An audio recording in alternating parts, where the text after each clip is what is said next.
Good evening. This is Dr. Barbara Steinberg from Philadelphia, Pennsylvania. I'm a clinical professor of surgery at Drexel University College of Medicine, and tonight's webinar is on oral health and dental treatment for the pregnant patient. I'd like to thank Philips Oral Health Care for their support of this lecture. When they asked me to present a webinar, I couldn't think of a better topic than treatment of the pregnant dental patient.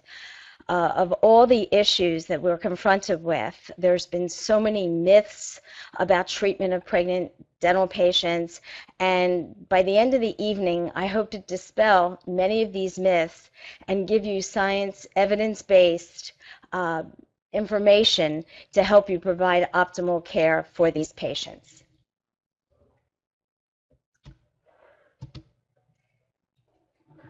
When a woman is planning to get pregnant, she needs to go through a preconception risk assessment, just as we go through a risk assessment for all of our dental patients to make sure that they are in good medical health, their medical status is fine for us to go ahead and provide dental care.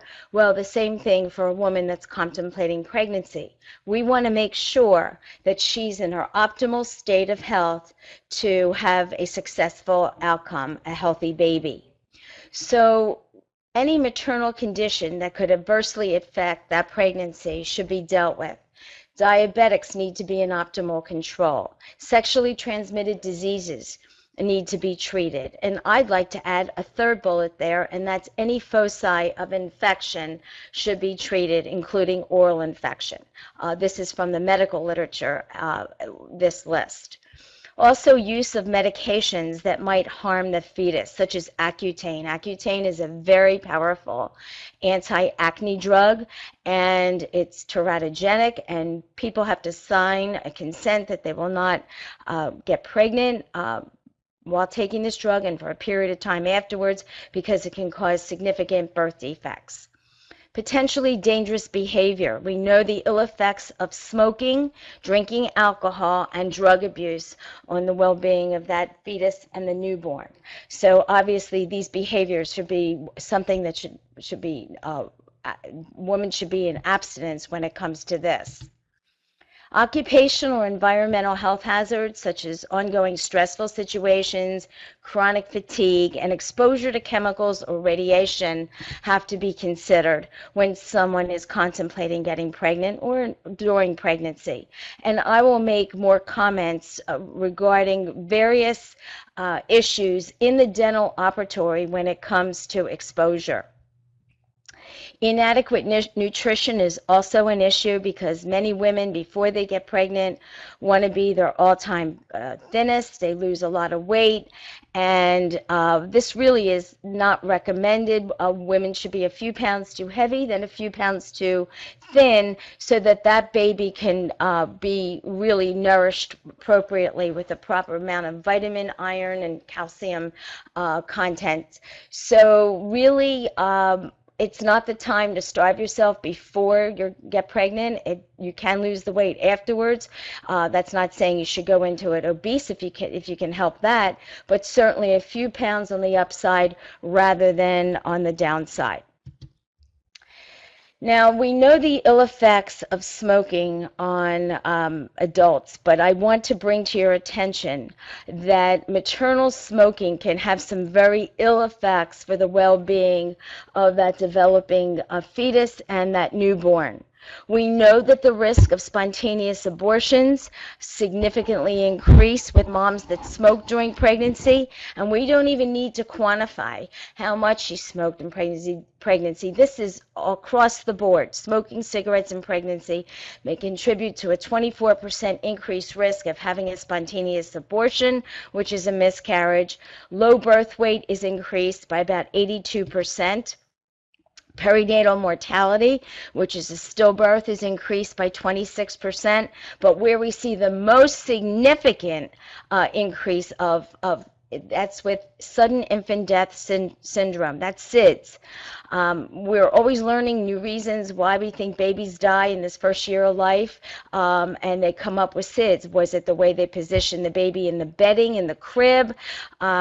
Is it the fact that the mother smoked during pregnancy? We see that it's increased 300% for that mom that smoked during pregnancy.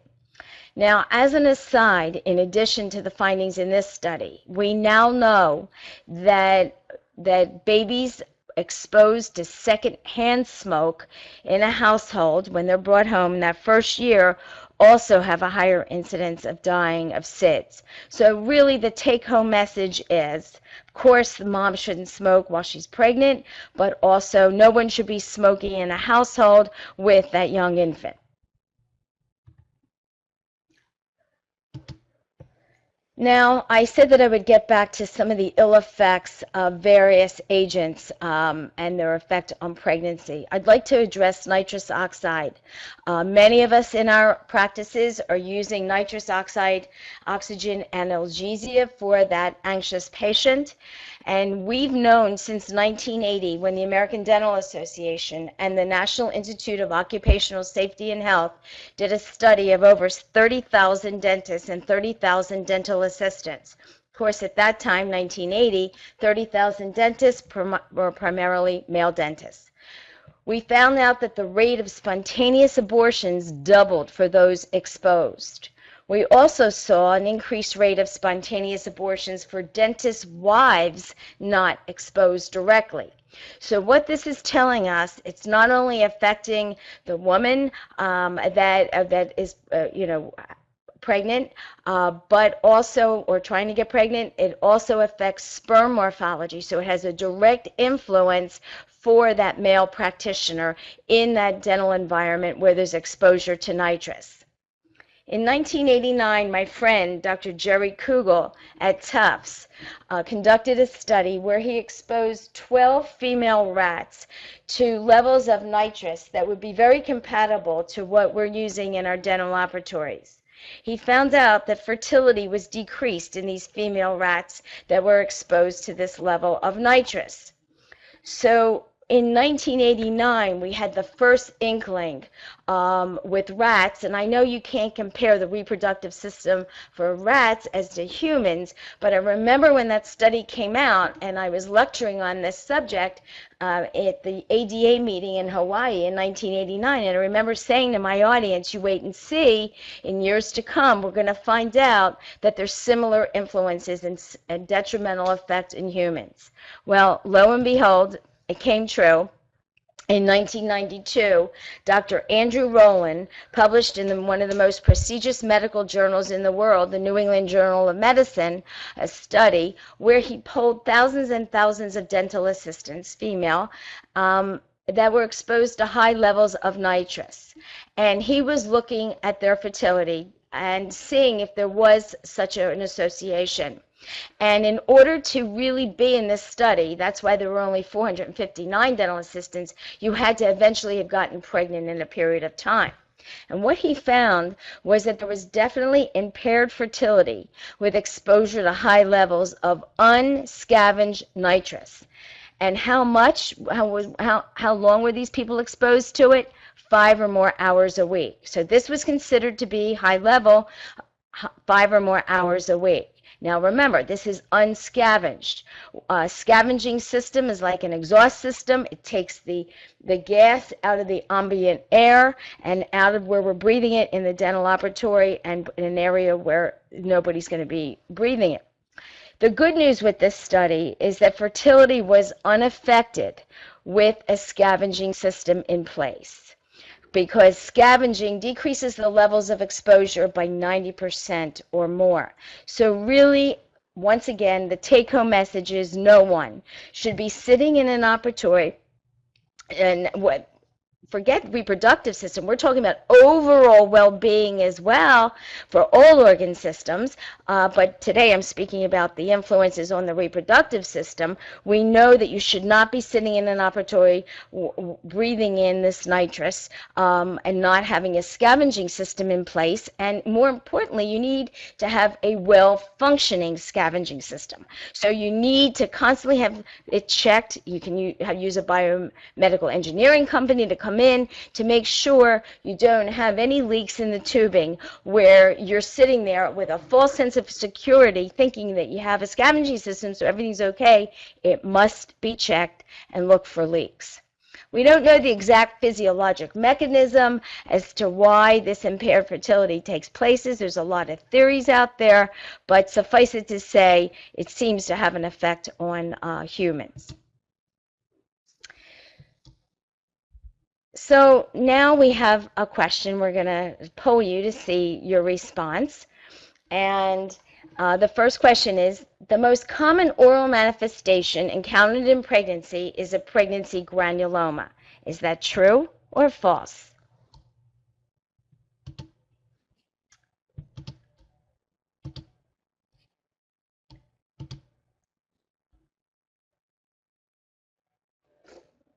I'm waiting for the results to come in. And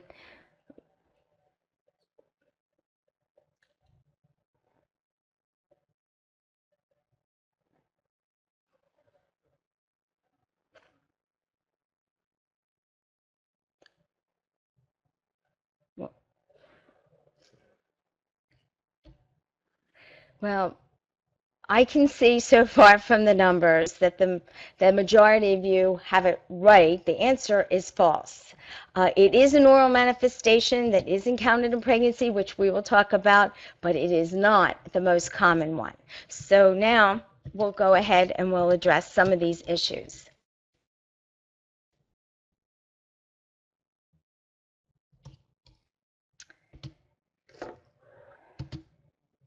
So before we get into the real scientific issues, I do have to share these old wives' tales with you, and I'm sure you hear this from your patients and you've read these. A tooth lost for every baby, and calcium is removed from mother's supporting bone and teeth for the baby. There's no scientific validity to these. They are truly old wives' tales. Even if that mother was so nutritionally deprived and could not really nourish that baby that's developing, the form that calcium is in the teeth could not help that baby one iota. Let's look at some of the physiologic mechanisms as to why gingival inflammation is the most common oral manifestation associated with the state of pregnancy. Basically, what we're seeing is an exaggerated gingival inflammatory response to local irritants.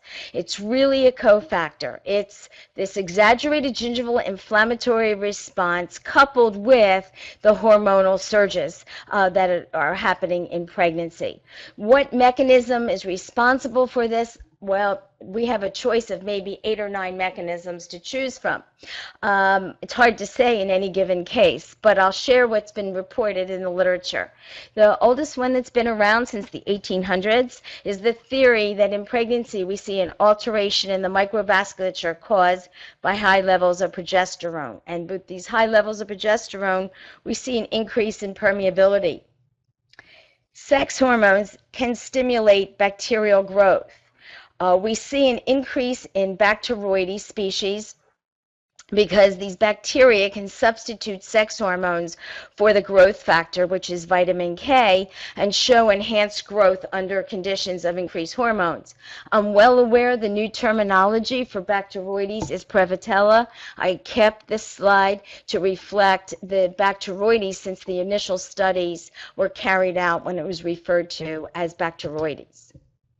Sex hormones cause an increased rate of folate metabolism. Folate, folic acid, is one of your B vitamins, and it's very important for normal maintenance of the oral mucosa. And in pregnancy, we see the increased rate of folate metabolism, so it's not around long enough to have this protective effect. Sex hormones have an effect on the immune system. Unfortunately, we see with the high levels of hormones, we see slight depression of the functioning of our immune system. So we see depression of neutrophil chemotaxis and phagocytosis and antibody and T cell responses. And in light of that, the protection of the subgingival environment is somewhat decreased, and certain bacteria can tend to multiply. Progesterone also alters the rate and pattern of collagen production in the gingiva. And because of this, we see a reduced ability to repair and maintain gingival health. We see a disruption of gingival mast cells. Histamine and proteolytic enzymes are liberated, thus aggravating inflammation produced by local irritants. So suffice it to say that somewhere between 65 and 75% of all pregnant women will at some period during that 9 months experience some degree of gingival inflammation. It may be very mild gingival inflammation, as you see in the slide in the upper right, and also the one in the middle, or it could be a very serious situation as the photo on the bottom. Basically, we know that when someone has very poor oral hygiene and gingival inflammation going into the pregnancy, of course you can expect it to be much worse during the pregnant state. So the healthier the mouth is going into the pregnant state, the better off that this woman will be. Now, when you look at that photo on the bottom, that presentation of very severe pregnancy gingivitis can really mimic a lot of other things, such as an uncontrolled diabetic, Kaposi sarcoma associated with HIV, dilantin hyperplasia, or a pharmacotherapeutic hyperplasia from other medications. There could be acute leukemic infiltrates. So I could go on and on with a differential diagnosis, but in this situation, this woman was pregnant. We do start to see these gingival manifestations come about as early as the first trimester. We do see it start to resolve in the ninth month. Now, pregnancy granuloma or aneuploidy, which is very similar from a histopathologic standpoint. It's very similar to a pyogenic granuloma. You're dealing with a sessile or pedunculated lesion. It is painless. It can be anywhere from a few millimeters to a centimeter in diameter. It can be anywhere from a coral pink to a purplish color, depending on the vascularity. And basically, they can start to occur at the end of the first trimester as well. I used to always think that they always occurred in areas that were very heavily laden with plaque biofilm, but as you can see, the individual on the right really has a very healthy mouth with very little local etiology, so that really doesn't hold true. Now, interesting to note, we try not to want to excise these during pregnancy, not because it's not safe, it's safe, but because they tend to reoccur during that same pregnancy. So, you know, if it really interferes with mastication or it really bleeds when you're trying to exercise good home care with brushing and flossing, you know, if it's really interfering with these very important things, then we will excise them. But if not, we'd like to wait to the postpartum period, because at that time period, they tend to regress. And you tend to only need to have the little gingival recontouring. And some women don't even need that. Now, in some cases, when they are interfering with mastication and the inability to keep the mouth clean, we may have to surgically remove them. It's safe to administer a local anesthetic into the attached gingiva adjacent to the lesion. Use a surgical blade or a sterile sharp curette, and you want to remove all this inflammatory tissue. And you want to make sure to suture buccal and lingual tissues for primary closure. You'll put on a perio dressing for protection, and the key thing, you must send for biopsy. While we're almost positive it's going to come back very similar to a pyogenic granuloma, but we don't know 100% till we get that biopsy report. So, two other issues that have been reported in pregnancy. One is tooth mobility. I've actually never ever seen, and I've been in practice over 40 years, a case of tooth mobility just due to the pregnant state. It's actually, I've seen it reported in the European literature. Generally speaking, it's someone that has severe periodontal breakdown and they also happen to be pregnant. Xerostomia dry mouth is a common complaint that we do hear in our pregnant patients, and it's something that can very easily be dealt with. And we'll go over some of those things that we can do in a few minutes. Now, I think many of us have heard since 1996 that there may be a relationship between maternal periodontal disease and preterm low birth weight baby. A preterm low birth weight baby is a baby weighing less than 5 pounds 8 ounces, and it's a baby born before the 37th week of gestation. A very preterm baby is born before the 32nd week of gestation. And back in 1996, when Dr. Stephen Offenbacher at University of North Carolina did the first small study of this was the first inkling that we had that there may be a relationship of maternal periodontal disease and low birth weight preterm babies.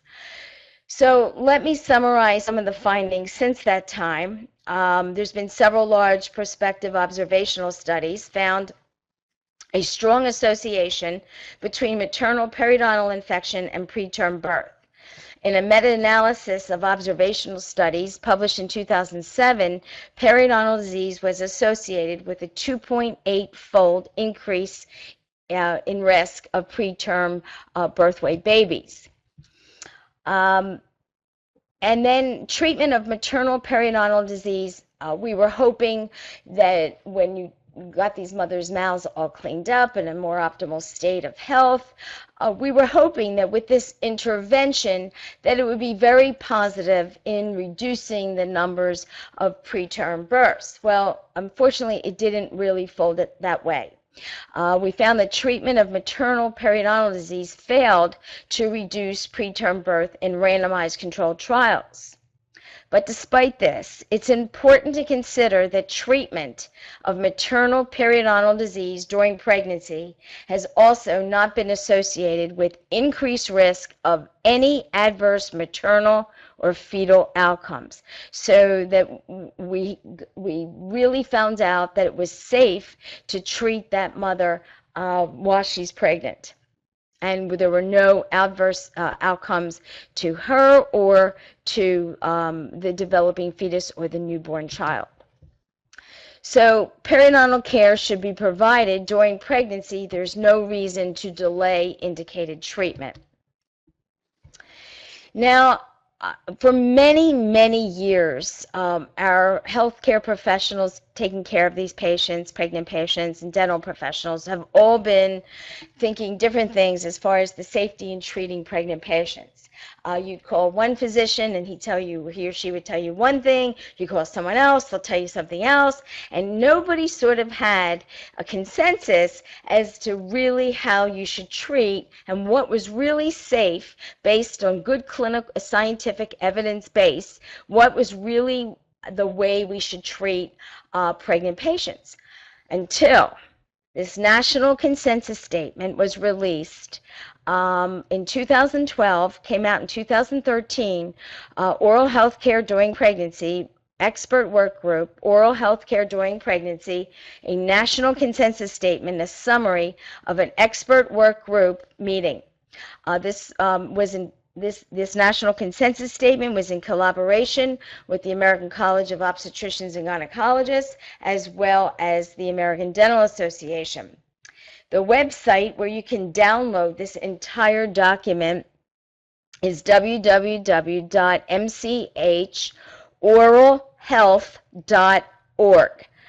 I will go over some of the salient parts of this document, and you certainly can feel free to download this entire document on this website.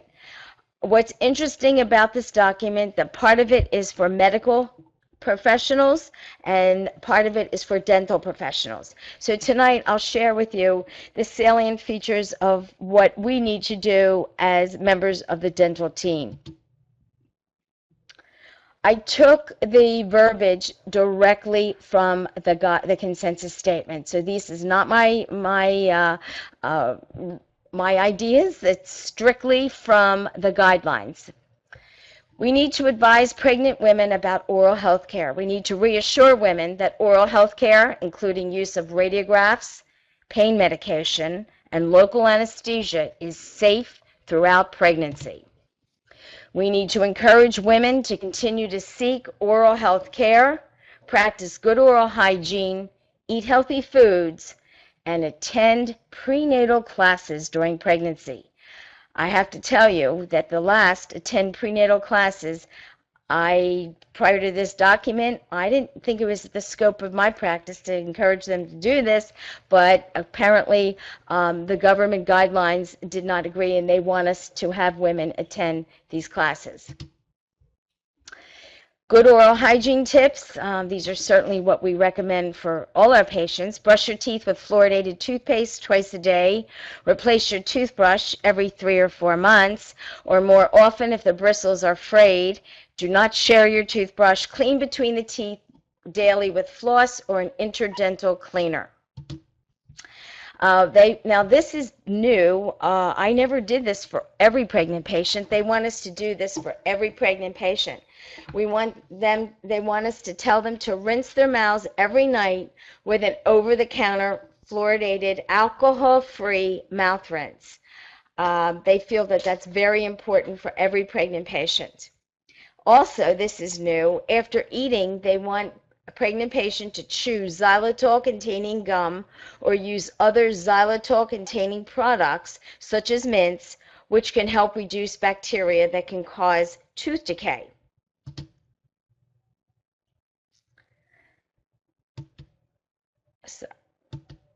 Sorry about that. I went on 2 slides. They also, now this is the key thing. We know that many pregnant women don't just suffer from morning sickness in the first trimester.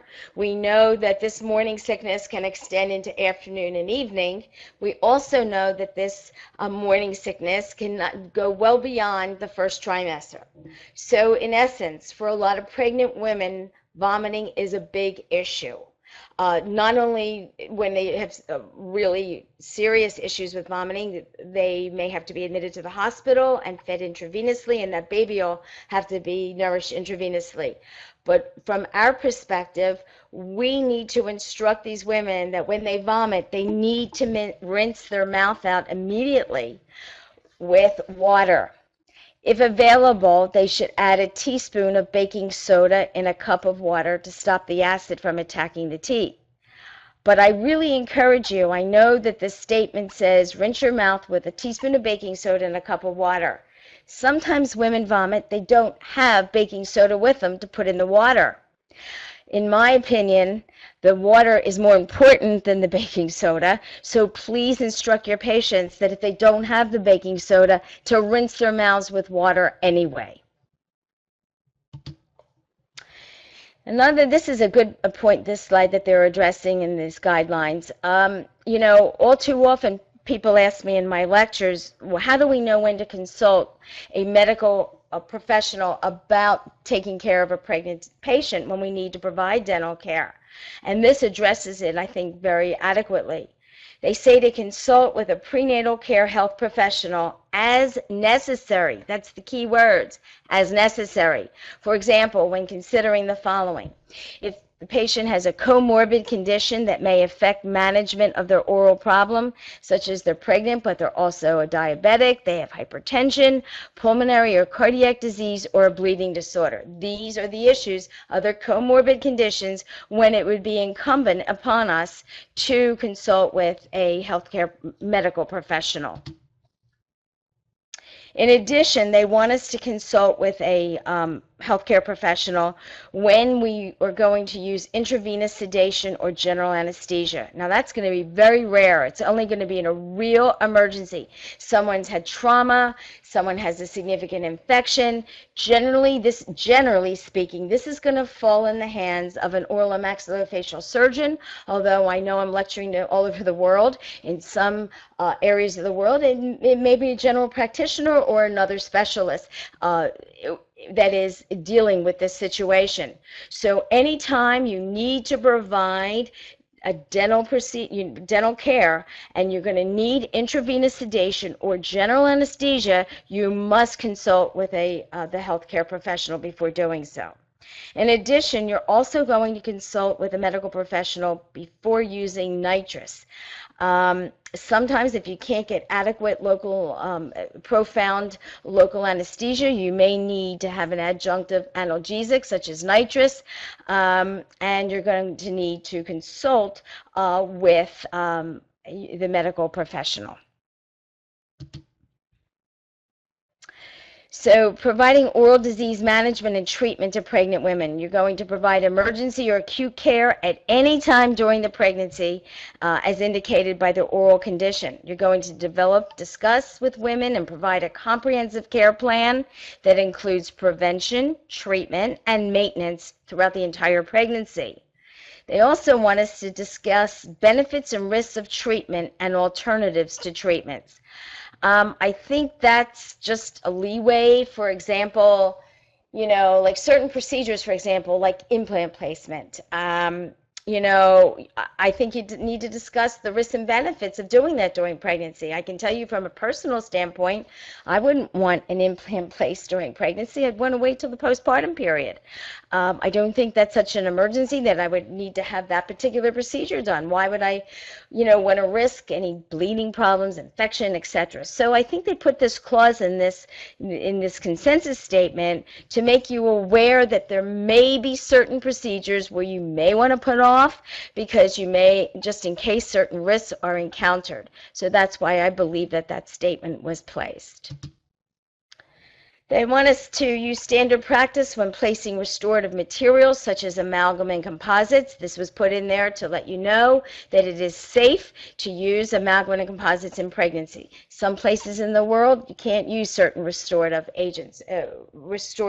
materials. So that's why this statement was put in. They want us to use a rubber dam during endodontic procedures and restorative procedures.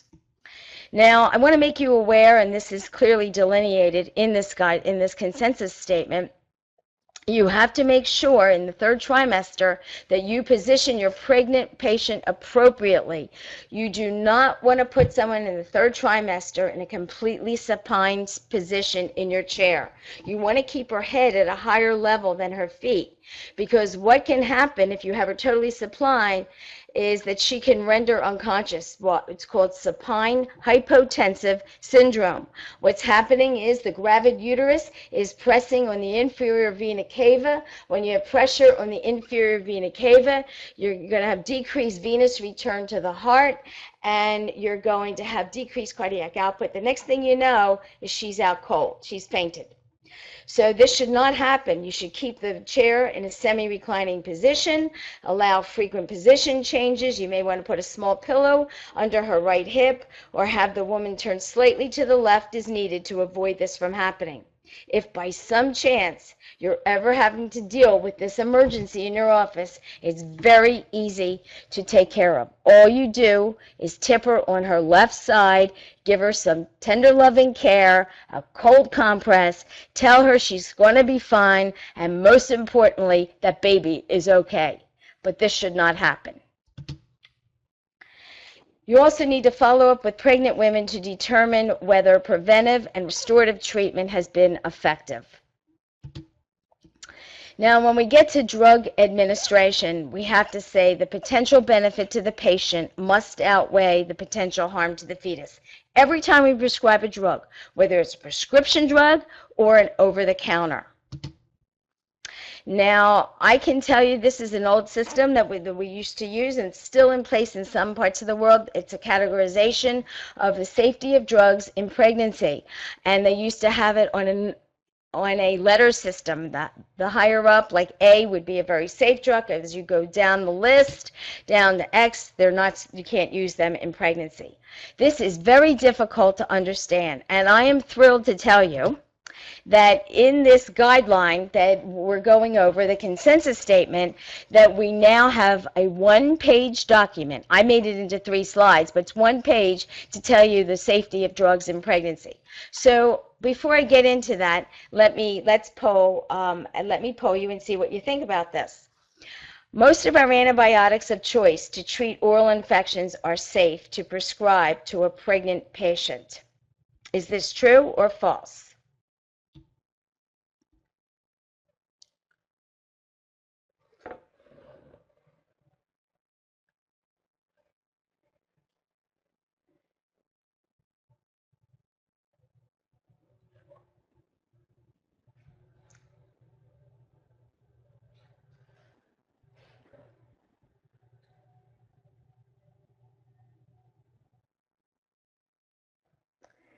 Okay. I think I'm looking at the percentages, and the majority of you say true, and that is correct. So we're going to go on because I see most of you have that correct. So let's look at some of these the drugs and their safety in pregnancy. Analgesics. We know that acetaminophen with codeine, hydrocodone, and oxycodone, as well as codeine, meperidine, which is Demerol, morphine, can be used safely in pregnancy. Of course, you're going to watch how much you prescribe. While you may normally prescribe maybe 12 codeine tablets for a normal person, although we have to be really careful with that too, with our opioid addiction problem in the States, we want to be very scrupulous prescribing a few codeine tablets to the pregnant patient to get her through that immediate postoperative pain or immediate crisis, because remember, we're providing care. If she's still having pain, she has to come back in to see you. Aspirin, ibuprofen, naproxen, all the NSAIDs really may be used in short duration during pregnancy, 48 to 72 hours. You need to avoid it in the first and third trimester. So really, there's a very short window of time, small window of time, that you can prescribe these NSAIDs. And aspirin, it's really only the second trimester for 48 to 72 hours. I personally do not like prescribing any of those medications in pregnancy, and I usually just try to stick with acetaminophen for minor pain, and occasionally if I have to go to a narcotic analgesic, I'll prescribe a few. As far as antibiotics, yes, the answer was we are very fortunate that most of our first line antibiotics are safe to prescribe in pregnancy. Amoxicillin, cephalosporins, clindamycin, metronidazole, and penicillin may be used during pregnancy. They do want us to avoid the quinolones like ciprofloxacin, levofloxacin, moxifloxacin. There are quinolones, avoid them in pregnancy. Avoid clarithromycin, and there are to be all those to be avoided, and the only drug on here it says never use during pregnancy is tetracycline, and we've known that for years, not only for the staining of the teeth, but also interferes with bone formation. Now, as far as anesthetics, the statement, consult with a prenatal care health professional prior to using intravenous sedation or general anesthesia, that we've already talked about. We're fortunate that local anesthetics with epinephrine or neocampephrine may be used in pregnancy. The ones that they specifically say in this document that are fine: bupivacaine, lidocaine, and mepivacaine. So if you're thinking about other ones that you use in your practice that's not on this list, they did not mention those. I personally like to try to stick with these 3 since they said that these were absolutely fine to use. So I think for the pregnant patient, you can certainly get profound anesthesia using these. Nitrous oxide, if you do have to use it, you're only going to use 30%. It may be used during pregnancy when topical or local anesthetics are inadequate. Pregnant women require lower levels of nitrous to achieve sedation, and of course you must consult with the prenatal care health professional before doing this.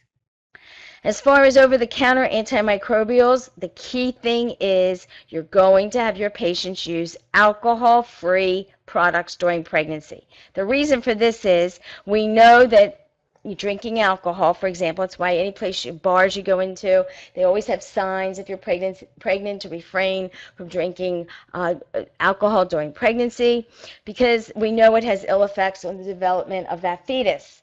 So in reality, if you're using that alcohol-based mouth rinse twice a day, once or twice a day, you're going to have some of it absorb through the gingival tissues. So in light of that, they are making a blanket statement to use alcohol-free. So you don't have to worry about that minimal absorption of using it. So, for example, chlorhexidine mouth rinse is there. It's safe to use, and we want it alcohol-free, and they do make that alcohol-free. Xylitol is fine to use, and cetylpyridinium chloride mouth rinse. I don't normally prescribe that one, but I think for gingival issues, I think that the chlorhexidine mouth rinse is very appropriate to use alcohol-free. So again, I bring to your attention, almost all drugs will pass through the placenta. Almost everything. These are my two children. My son is on the left when he was born, my daughter on the right. They were both exposed to major medications that I had to take during pregnancy. My son was exposed to massive doses of prednisone. My daughter was exposed to heparin. I had to give myself injections of heparin. But I went in as a wise consumer, and I knew all the risks to me and to that child that could possibly occur. We all lucked out. You just have to be a wise consumer and seek medical, medical consultation to tell you all the risks that could possibly be involved.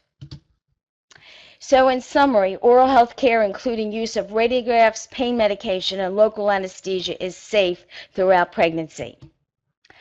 There is a number and a website called the Organization of Teratology Information Services. OTIS is the acronym. They give you information regarding medications in pregnancy as well as breastfeeding.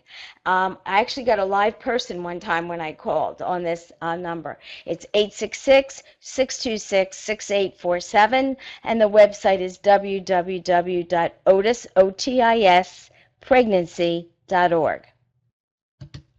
Now we talk about the lactating patient, the woman that has chosen to breastfeed her newborn. We want to prescribe short-acting forms of the drug. The drug is to be taken just after feeding, so less gets into the breast milk. They say if you have the mom breastfeed, then take the medication, and the baby can wait 3 to 4 hours to breastfeed again.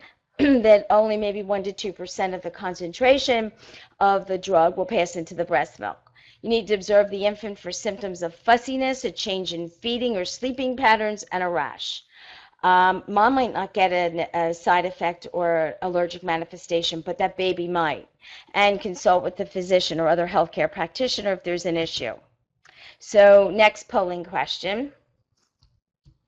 Codeine is considered to be the narcotic analgesic of choice to prescribe to a woman who is breastfeeding. True or false?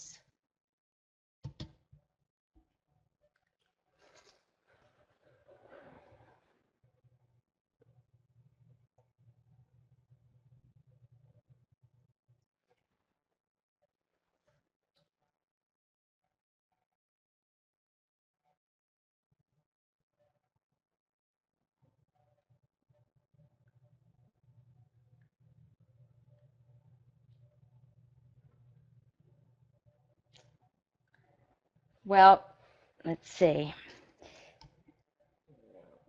The answer is false. 60% said false so far, and 40% said true. So we're not all as on the same page with that one. So now let me tell you about what the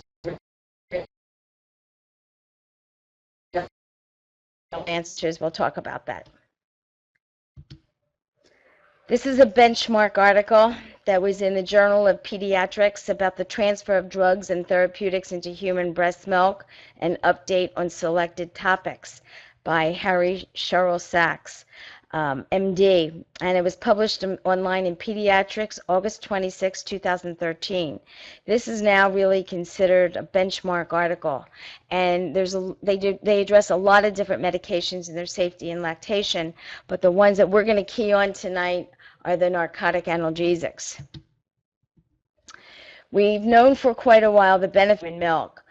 There is a greater vulnerability of some infants to such as preemies, excuse me, or neonates due to immature organ function or underlying medical conditions. So most drugs and vaccines are considered to be safe for women to take while breastfeeding. Caution is needed for a small proportion of the drugs that may be used, and that is those concentrated in human milk, those that have a long half-life, those with known toxicity to the mother or child, and those that expose the infant to relatively high doses or detectable serum concentrations. Now, I'm happy to tell you that there's a fabulous website out now, and it gives you the most up-to-date data and comprehensive information related to drugs and breastfeeding, and it was compiled by the National Institute of Health database. It's called LACT-MED, L-A-C-T, capital M-E-D. It's available on the internet and as an app for mobile devices. You can go onto this by going to toxnet.nlm.nih.gov. And this LACT-MED site is really fabulous because say you want to prescribe a drug to a woman that's breastfeeding and you really don't know if it's safe to give to her at this time. You can put that drug in, type in that drug, and it'll tell you the level of individual drugs found in human milk and infant serum. It'll tell you possible adverse effects on the infant and or lactation. And if they don't think you should prescribe that drug, they will tell you what to prescribe. They'll give you alternate drug recommendations. It's a fabulous site. And I've gone on it, and it just really, it couldn't be better. So this is great that they now have this. So let's talk about narcotic analgesics. When narcotic agents are needed to treat pain in breastfeeding women, agents other than codeine are preferred. So that's why, you know, that question was tricky. We don't really want to prescribe codeine if we can avoid it to a woman that's lactating. We were able in pregnancy, but they do not want it for that newborn to be exposed to that if we can avoid it. So it is not a narcotic analgesic of choice. Codeine and hydrocodone can reach very high levels in breast milk. The adverse events that have been reported, and that's why they don't want us to use codeine, hydrocodone, unexplained apnea, bradycardia, cyanosis, and sedation. In addition, oxycodone should not be prescribed. A relatively high amount is excreted into human milk, and therapeutic concentrations have been detected in the plasma of a nursing infant. So oxycodone, hydrocodone, and codeine are really not the drugs of choice. It's been shown that the central nervous system depression was noted in about 20% of infants exposed to oxycodone during breastfeeding. The following narcotic analgesics are also not recommended for the lactating mother, and they're not our ones that we use all the time. Tauin and Demerol should not be prescribed to a woman that's breastfeeding. Now, these are the narcotic analgesics that are recommended in the lactating mother. I have to tell you that I've only really, in all my years, prescribed one of them, and that's morphine. Morphine you can now prescribe orally. You can prescribe it in like 1 milligram tablets. I have done that on occasion. Butorphanol I've never used, but you can. And hydromorphone, which is Dilaudid, you can prescribe. I know Dilaudid, a lot of people have some problems taking that. So probably of this list that they're saying that they would recommend if you absolutely need a narcotic analgesic, it would probably be morphine. So regardless of your choice of therapy, to minimize adverse events for both the mother and her nursing infant, the lowest dose and the shortest duration of therapy should be prescribed. Now, as far as non-narcotic analgesics, these drugs are acceptable for use in breastfeeding.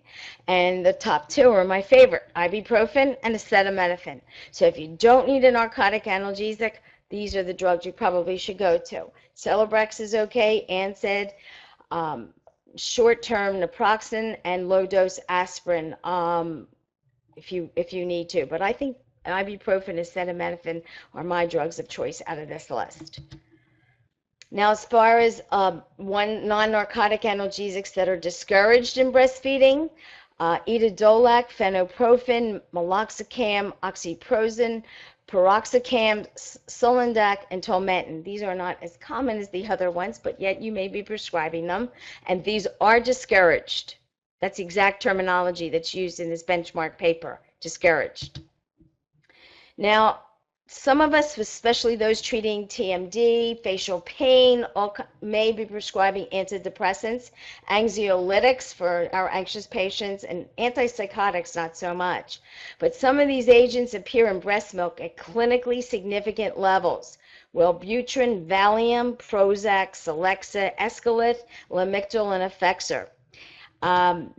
Some of these agents have been reported that, I don't really think that we should be prescribing them if you don't have to, because the report recommended counseling women who want to breastfeed while taking these medications on the risk-benefit balance. And here's the thing, why you should be very reticent about prescribing these unless you absolutely have to for someone that's breastfeeding, because of the unknown long-term impact for the child. They don't know. So keep that in mind if you find yourself using any of those antidepressants, anxiolytics, or antipsychotics. And lastly, in this article, and I'd like to address it, are herbs. We have too many patients that are taking all these herbal supplements thinking they're absolutely safe because you get them in a health food store and they're absolutely safe. We don't know that. Reliable information on safety of many of these herbal products is lacking. There's no federal, like the FDA, we don't have them heavily scrutinized as far as safety, efficacy, consistency. So the following herbs commonly used during breastfeeding are not recommended for use by nursing women. That's chamomile, black cohosh, blue cohosh, chaste tree, and echinacea. The other herbs that they do not recommend if you're nursing are ginseng, ginkgo, St. John's wort, valerian, and fenugreek. Now, I know that some women have taken fenugreek to actually help produce breast milk, so I think this is it's a difficult situation. They say not to take it, but yet you might need it to produce breast milk. Maybe they can give you something else, the patient something else. So that is really all that I am going to speak on, but I'm going to open up the rest of my time, 7.5 minutes, to questions from my viewers.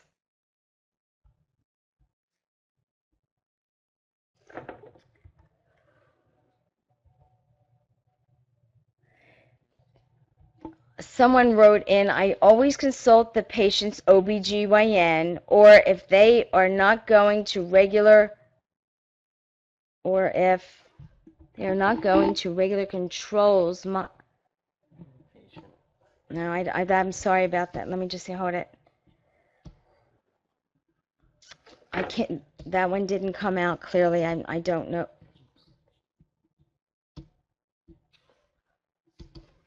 Okay, the question somebody asked me is about x-rays. X-rays are safe during pregnancy. Make sure that the woman is appropriately covered with a lead apron and also a thyroid collar. The other question I'm often asked, pregnant dental personnel taking x-rays, how safe that is. Well, obviously if there's someone else in the practice that can take x-rays, that's ideal, but if not, I tell the pregnant personnel to wear a lead apron and a thyroid collar as well if she has to take the x-rays.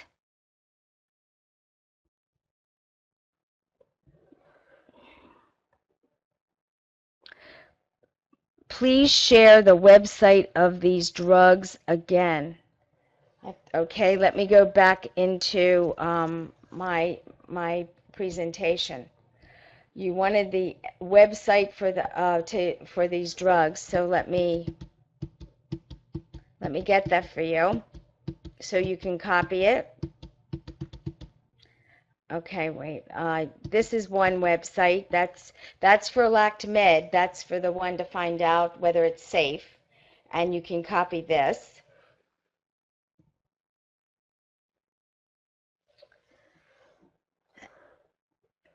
And then the other website that I had given you was, this was the website to pull this publication, this article that's really the benchmark article on the safety of these narcotic analgesics and herbs. It addresses other drugs, but they're not ones that you would commonly prescribe, and that's this website.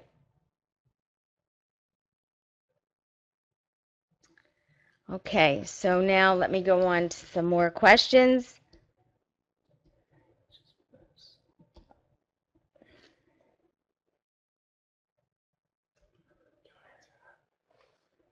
One of my pregnant patients has bad TMJ problem. What should I do? Well, I think you can treat, I mean, I just would be very careful of medications. I mean, you can do conservative treatment. I'm certainly not a TMD expert, but you may, you have to find out, is it an occlusal problem? Is it, you have to work them up, a problem with the joint if it's really an issue? Are there arthritic changes? I mean, I don't know what the etiology is. Is it the stress of the pregnancy and maybe they're grinding? So I think you would need to look into that as you would any patient that is not pregnant. And if you just be very careful, if you're going to have to prescribe drugs, that you prescribe those that are safe. The other thing that people want to know when it comes to bleaching agents, whitening agents, I wasn't politically correct on that one, whitening agents, really, they really should not be used during pregnancy and breastfeeding. Wait till the woman is finished breastfeeding, or the postpartum period of after she delivers the baby, if she's not going to, and wait. Their package inserts really they don't want you to use those agents while you're pregnant or breastfeeding. So just wait for those whitening agents.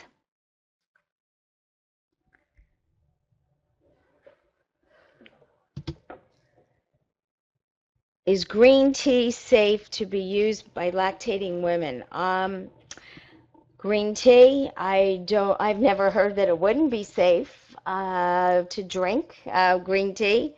Green tea is great antioxidant kinds of properties, and I mean, it's just really good for overall health, for a good heart. I would think it would be okay. I don't know of any reason why you would not want to drink green tea. If the patient has not seen her doctor after she got pregnant, is it safe to treat her? Well, I'm not quite sure with that question. In other words, she's going to you first as her dentist before she's seeing her medical professional. If she's not receiving prenatal care by anyone and she's far along, you would have no way of knowing, obviously, if she's having any problems. So I don't know in the question you're asking me if it's just in the beginning of the pregnancy and she hasn't gone there yet and she's going, or if she's far along and not seeking prenatal care.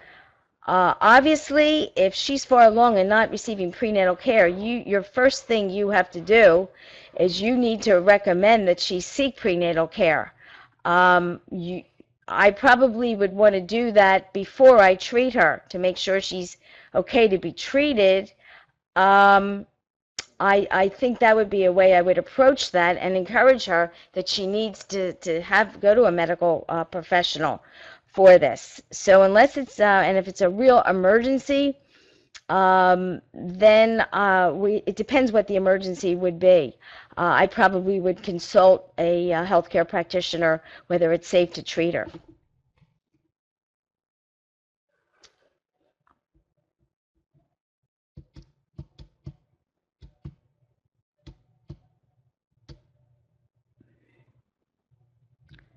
Question, how about Siberian ginseng, also known as eleuthero? I have no idea about that one, that herb and breastfeeding. I'm sorry. I mean, I know regular ginseng they say not to use. I do not know about Siberian ginseng, also known as eleuthero. I can't answer that. I don't know.